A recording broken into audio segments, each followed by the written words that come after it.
Chapter 1. The Mountain's Mercy. The blizzard was not a natural occurrence. It felt like a judgment.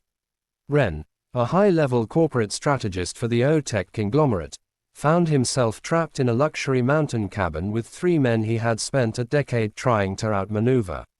Kaelen Vance was the frost. He moved with a cold, predatory grace, his scent of cedar and peppermint cutting through the stale air. Jude Thorne was the fire. He was an alpha who thrived on chaos, smelling of expensive bourbon and worn leather.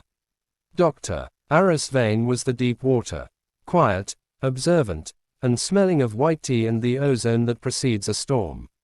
When the heating failed and Ren's suppressants, compromised by the high altitude, crystallized and became useless, the cabin became a pressure cooker of pheromones. The 3 alphas, usually rivals in the boardroom, found their instincts merging under the howling wind. Ren remembered heat, hands, and the desperate need to be anchored. He didn't know then that his body was doing something never before recorded in modern biology. Chapter 2. The Silent Alarm. 3 weeks later, Ren was back in the city. The steel-gray skyscrapers felt suffocating. He was a Steel Omega, a rare sub-designation known for suppressed emotional volatility and high logic. But logic couldn't explain why he was suddenly weeping at a coffee commercial or why the scent of his own apartment felt wrong. He took the test in the dead of night. It didn't just show a positive sign. The chemical indicator turned a deep, bruised purple, a color meant to indicate hyperhormonal surge. "It's impossible," Ren whispered, his heart hammering against his ribs. "I took the pills. I stayed in the guest room." But the memories of the second night in the cabin, the night the barrier broke, flooded back in vivid, terrifying detail. Chapter 3. The Triple Signature. Ren sought out the only person he trusted, Drive. Elias Holloway, a pioneer in secondary gender mutations. After a grueling 4-hour diagnostic, the doctor sat back, rubbing his temples. "Ren, you are familiar with the alpha dominance theory of conception. 1 alpha, 1 embryo.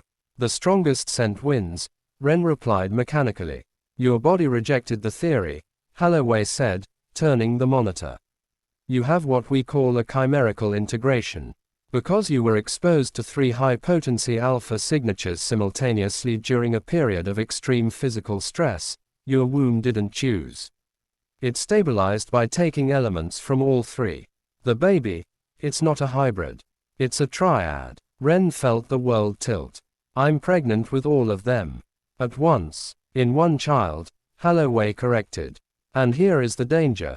If you don't have all 3 alphas present to provide their specific pheromonal markers, your body will think the pack is dead. It will miscarry to save you. You need them, Ren. All of them." Chapter 4. The Summoning. Ren arranged a meeting under the guise of a Project North Star merger. When Kaelen, Jude, and Aris entered the room, the air turned electric. They hadn't spoken since the cabin. "I didn't come here for a merger, Vance," Jude snapped, leaning against the mahogany table. "I came because Ren sounded like he was dying on the phone." Ren stood up, his hands trembling as he laid the medical folders on the table. "I'm pregnant. The child is biologically tied to the 3 of you. Not 1 of you. All of you." Quote. Kaelen's eyes turned a dark, predatory gold. Aris went pale, his medical mind already calculating the impossibility. Jude simply stared at Ren's stomach as if he could see through the fabric of his shirt. "It's a miracle," Aris breathed, his voice cracking. "And a death sentence if we don't cooperate." Chapter 5. The Glass Fortress. They moved into Kaelen's penthouse, a massive structure of glass and chrome. It was meant to be a sanctuary, but it felt like a cage. The alphas were like lions in a small enclosure. Kaelen wanted to dictate the diet, Jude wanted to handle security, Aris wanted to run blood tests every hour. Ren sat in the middle of his living room, watching them argue. His scent, usually a crisp, clean citrus, was souring. He felt the baby inside him, pulling, a physical ache that yearned for a unified scent. "Stop it," Ren screamed, throwing a crystal vase. It shattered against the wall. You're killing me. Your fighting is making the baby reject the bond. The silence that followed was absolute. For the first time, the three alphas saw the the acceptance phenomenon was taking on their omega. Chapter 6. The first scenting. That evening, Aris took charge. We are going to nest. No egos. No corporate rankings. They piled onto the massive bed. Ren was placed in the center. Kaelen sat at the head, letting Ren rest his head on his chest. Jude lay at Ren's side, his hand resting on the small swell of Ren's belly. Aris sat at the foot, massaging Ren's swollen ankles. As their scents began to overlap, the cedar, the bourbon, the tea, Ren felt a wave of euphoria. The baby, which had been a ball of tension, finally relaxed. For the first time in weeks, Ren slept. He woke up to find the three alphas also asleep, their limbs tangled together in a way that would have been unthinkable a month prior. Chapter 7. The vulnerability. As the months progressed, the corporate world began to notice the absence of its titans. Rumors swirled. A rival alpha, Marcus Thorne, Jude's estranged cousin, attempted to move in on Jude's territory, thinking him distracted. The response was swift and brutal. Kaelen provided the capital, Aris provided the leverage, and Jude provided the muscle. They didn't just protect their business, they protected the nest. They realized that their individual power was nothing compared to the collective strength of a triad pack. Chapter 8. The baby's choice. By the 7th month, the acceptance phenomenon took a strange turn. The baby began to react to their voices.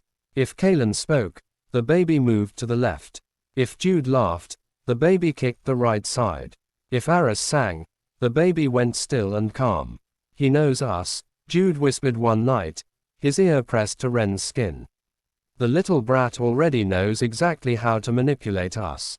He's an alpha-omega hybrid of 3 lineages, Kaelen remarked, a rare smile touching his lips.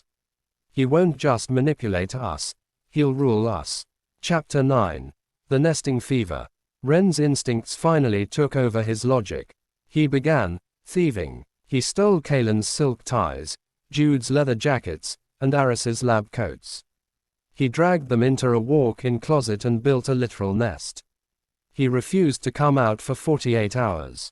The alphas found him buried under their clothes, his eyes wide and glowing. "I need you in here," Ren whimpered.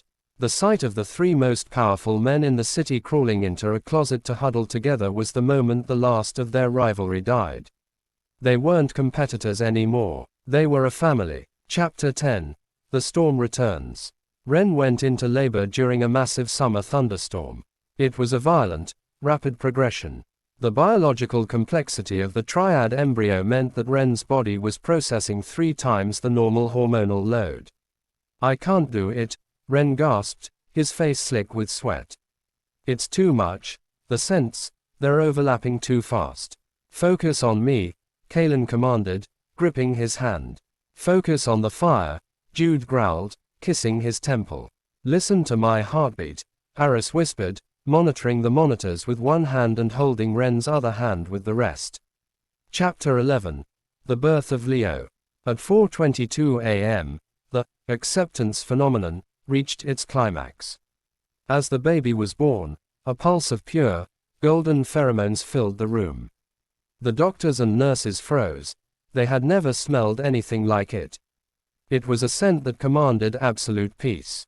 The baby, named Leo, was perfect. He had the sharp, intelligent eyes of Kaelen, the unruly dark hair of Jude, and the calm, observant soul of Aris. When the nurse tried to take him to the nursery, the 3 alphas growled in a perfect, terrifying unison. "He stays here," Kaelen said. "With his pack." Chapter 12. The new normal. The world eventually found out, but no one dared to challenge them. The Vance Thorn Vane pack became a legend. Ren returned to work, but now he walked with the confidence of an Omega who had 3 of the world's most powerful alphas at his beck and call. They lived in a custom-built estate. There were no visitation rights or custody battles. There was only the pack. They shared a bed, they shared a life, and they shared the raising of a child who was the literal bridge between them. Chapter 13. The Epilogue. A Legacy of 4. 5 years later, Leo ran through the gardens, his laughter echoing against the stone walls. He was 5 years old, and already he showed signs of being a prime alpha, a status even higher than his father's. Ren sat on the terrace, watching the sunset. Kaelen sat to his left, reviewing documents. Jude was on the grass, letting Leo tackle him. Aris was pouring tea for everyone. Do you ever wonder what would have happened if the blizzard hadn't happened? Ren asked. Kaelen looked up, his gaze softening as it landed on Ren. We would have spent our lives trying to destroy each other. And I would have been bored out of my mind, Jude added, breathless from wrestling. Aris handed Ren his cup. Biology knew what we needed before we did, Ren. It took a miracle to make us human. Ren leaned back, feeling the presence of his 3 alphas surrounding him like a warm blanket. The acceptance wasn't just about the baby anymore. It was about them. They had accepted the impossible, and in doing so, they had found the only thing more powerful than an alpha's pride, an omega's love. The storm was long over. The sun was finally out. And for the first time in his life, Ren's heart was as steady as a stone.